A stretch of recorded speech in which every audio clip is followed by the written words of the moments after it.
باب ایک حدیث نمبر 4 حدثنا موسى بن اسماعیل قال حدثنا ابو عوانة قال حدثنا موسى بن ابي عائشة قال حدثنا سعيد بن زبير عن ابن عباس في قوله تعالى لا تحرك به لسانك لتعجل به قال كان رسول الله صلى الله عليه وسلم يعالج من التنزيل شدة وكان مما يحرك شفتيه فقال ابن عباس فأنا أحركهما لكم كما كان رسول الله صلى الله عليه وسلم يحركهما وقال سعيد أنا أحركهما كما رأيت ابن عباس يحركهما فحرك شفتيه فأنزل الله تعالى لا تحرك به لسانك لتعجل به إن علينا جمعه وقرآنه قال جمعه له في صدرك وتقرأه فإذا قرأناه فاتبع قرآنه قال فاستمع له وأنصت إن علينا بيانه ثم إن علينا أن تقرأه فكان رسول الله صلى الله عليه وسلم بعد ذلك إذا أتاه جبريل استمع فإذا انطلق جبريل قرأه النبي صلى الله عليه وسلم كما قرأه۔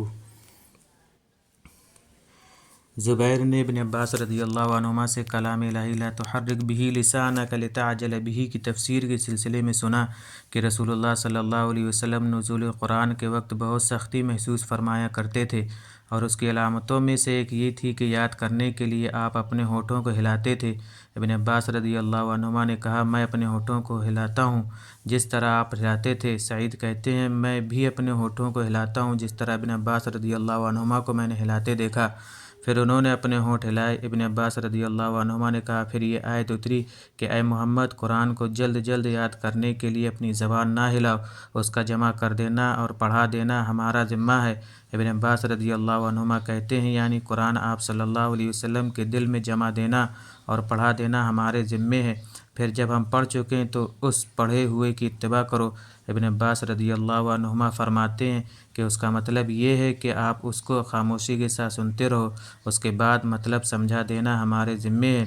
پھر یقیناً یہ ہماری ذمہ داری ہے کہ آپ اس کو پڑھو یعنی اس کو محفوظ کر سکو۔ چنانچہ اس کے بعد جب آپ کے پاس جبرائیل علیہ السلام وحی لے کر آتے تو آپ توجہ سے سنتے، جب وہ چلے جاتے تو رسول اللہ صلی اللہ علیہ وسلم اس وحی کو اسی طرح پڑھتے جس طرح جبرائیل علیہ السلام نے اسے پڑھا تھا۔